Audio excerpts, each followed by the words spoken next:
Coringa, Thanos, Walter White, o cara que negou pão pro Nagato, Darth Vader e ele.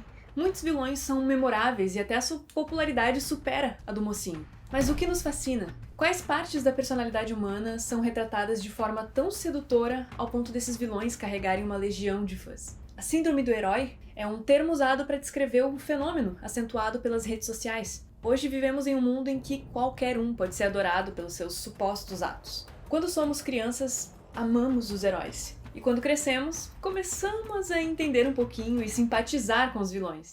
Mesmo eu massacrando todas aquelas famílias do meu clã. Nossa, até lembrei aqui agora de uma criança em particular. O Rafaelzinho. Tadinho ficou gritando: "Mamãe, mamãe, socorro, me ajuda!" Sendo que a mãe dele já era no chão. E eu limpando a espada na cara dele. Mas enfim, eu fico feliz que o pessoal me perdoa e até me acha bonito. Obrigado, pessoal.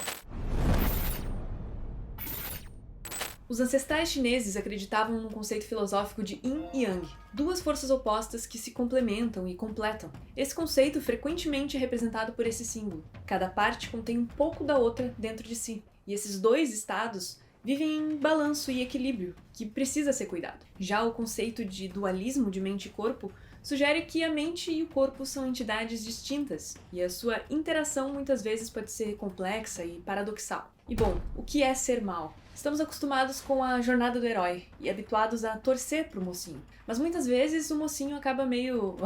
e o vilão fica muito mais carismático e apelativo. Se olharmos para a definição de vilão do dicionário, diz respeito àquele que é indigno, abjeto, desprezível, mas sem dúvidas o vilão sempre está atrelado a algo mal, corrompido em si e que destoa do certo e da moralidade. Mas afinal de contas, o que é ser mal? Essa é uma pergunta bastante complexa. Autores como Aristóteles defendiam que o mal é o que leva a uma vida desordenada e desequilibrada. Já Immanuel Kant argumentava que a moralidade de uma ação depende da intenção por trás dela. Poderíamos considerar vilões como Sukuna, por exemplo, a maldade encarnada, algo que se corrompeu por gerações e eras de maneira que de pouco a pouco a humanidade que tinha dentro de si foi se esvaindo até não sobrar mais nada. Na psicologia existem diversas perspectivas teóricas que já tentaram entender a maldade e que podem enfatizar fatores como a agressividade humana, o ambiente ou até mesmo a nossa evolução biológica quanto espécie. Existe uma linha bem tênue entre vilão e anti-herói. O anti-herói opera por um bem maior, mas quando um monstro tá descontrolado e você perde a perspectiva, talvez ele viva o suficiente para se tornar o vilão. Stop trying to justify this whole thing. I am not in danger, Skylar. I am the danger. Walter White é um perfeito exemplo de alguém atravessando essa linha tênue, sendo levado a extremos desesperadores. Alguém que iniciou fazendo o errado por razões certas e caindo em uma espiral de caos. Eu diria que a diferença entre herói e vilão é como ele responde à dor. Se o mundo te machucou, você vai revidar ou vai tentar fazer com que isso não aconteça com outras pessoas? Nietzsche, em sua obra Demasiado Humano e Aurora, ele explora diversos pontos que podemos considerar como psicologia. Ele fala sobre aspectos do comportamento humano e desejos de dominação ou domínio sobre os outros. Mais tarde, ele usou o termo vontade de poder. E diferente do que muitas pessoas podem pensar, ele não se referia apenas a poder militar e político. Ele traz essa vontade de poder como não sendo nem boa nem má, mas algo que está intrínseco em todos nós e se expressa de diferentes formas. Artistas canalizam criando, empresários ficando mais ricos, filósofos ou cientistas em conhecimento e busca da verdade. Um sistema de valores e moral do qual é usado para julgar e avaliar os outros. Para Nietzsche, isso é considerado a vontade de poder. E ele considera isso mais do que um princípio psicológico, que impõe motivação aos seres humanos, mas também algo intrínseco biologicamente dos seres. Um fato é que quando falamos dos vilões ao longo da história da humanidade, Satã, Diabo, Cramunhão ou Mochila de Criança, enfim, essa entidade antagônica que é personificada e se torna uma régua do que é o mal ou o vilão na nossa cultura ocidental, sendo frequentemente colocado como imoral, e mesmo essa definição não tendo uma representação clara, se altera dependendo de onde, quando ou quem conta aquela versão da história. A noção de maldade é abstrata e se altera de acordo com quem somos, de onde vivemos, de onde viemos e as experiências que passamos. quase como uma tela em branco que vai sendo preenchida e nos traz sensações, experiências e sentimentos negativos. Esse é um vilão tão cruel, tão sinistro, tão desprezível, que até mesmo pronunciar seu nome causa temor no coração das pessoas. Por isso, quando um personagem é mau, simplesmente pelo prazer de ser mau, ele corre um grande risco de ser esquecido. Aqueles que realmente são lembrados são vilões que conseguem se conectar conosco de uma forma mais profunda. Uma das maneiras mais efetivas de fazer isso é transformá-lo de algo com familiaridade a algo corrompido. Como Sukuna, que apesar de ter um carisma absurdo, algumas lendas dizem que ele já foi um humano como nós. Assim como nós, ele estava sujeito a se corromper, trazendo à tona lados obscuros do que é ser humano e do ponto de vista de se tornar completamente distorcido a nossa imagem, mas ainda muito relacionável. Então eu disse, com ou sem Susano? Pô, aí tu tirou onda, viu? Gostei. Desumildade. É assim que eu gosto.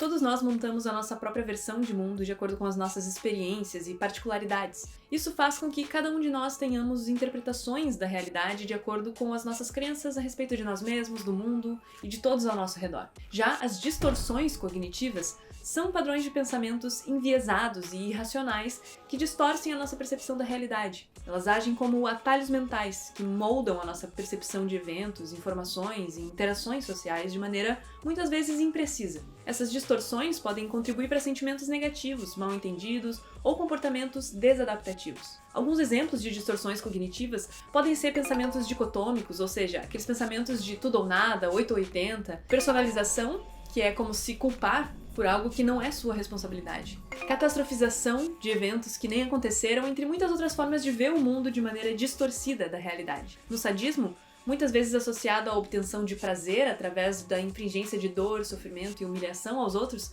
também é muito relacionado ao controle e dominação.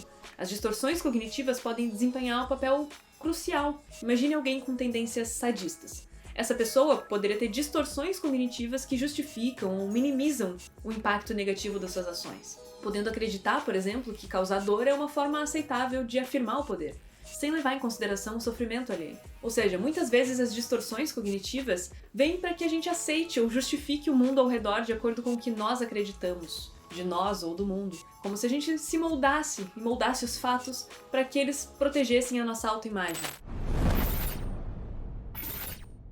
O André Rabelo, do Minutos Psíquicos, cita um estudo muito bacana intitulado O Mal Pode Ser Bom? A atração de um eu mais sombrio, onde os cientistas queriam entender em que condições as pessoas vão sentir atração a alguém parecido com elas, mas que tenha características mais obscuras. Algumas descobertas interessantes foram que, de modo geral, quanto mais semelhante uma coisa for de você, mais relevante ela vai parecer. O objetivo dessa pesquisa foi testar se a semelhança com alguém que possui traços negativos pode gerar atração quando existe uma menor ameaça da visão positiva que alguém tem de si mesmo. O estudo testou essa ideia analisando dados de uma empresa chamada Character. E dentre as coisas que você consegue fazer no site deles, uma delas é responder um quiz que te mostra o quão parecido você é com diferentes personagens da ficção, incluindo vários vilões. Eu fiz, é claro, os meus resultados foram esses aqui. Eu vou até deixar o link na descrição para caso você queira fazer o seu também. Mas nesse site você também pode virar fã, digamos assim, de personagens. E foram esses os principais dados e informações que os cientistas analisaram para testar essa hipótese. E sim, eles encontraram apoio para a hipótese, identificando que quanto mais fãs de um personagem tinham determinado traço de personalidade, mais esse personagem também tinha esse traço. O surpreendente foi que esse padrão era observado para todos os personagens, mas foi mais forte ainda para vilões. Ou seja, as pessoas realmente gostam mais de vilões parecidos com elas. Entrando ainda mais em termos de personalidade, existe um conceito na psicologia chamado de tríade sombria da personalidade, que descreve 3 traços de personalidade interrelacionados, dos quais todos nós teríamos alguma medida, variando de intensidade pessoa para pessoa, ou dependendo do contexto em que ela está inserida. Muitas vezes é visto em mais altos níveis em indivíduos que exibem comportamentos manipuladores ou são antissociais. São eles narcisismo, maquiavelismo e psicopatia. Parece um trio perfeito para o jantar em família. O narcisismo representa um foco excessivo em si mesmo, um amor próprio inflado e uma necessidade constante de admiração. Indivíduos narcisistas tendem a buscar constantemente por validação e podem agir de forma arrogante ou desconsiderar as necessidades e sentimentos dos outros em prol de sua própria busca pelo sucesso e reconhecimento. Now, say my name. Heisenberg. goddamn right.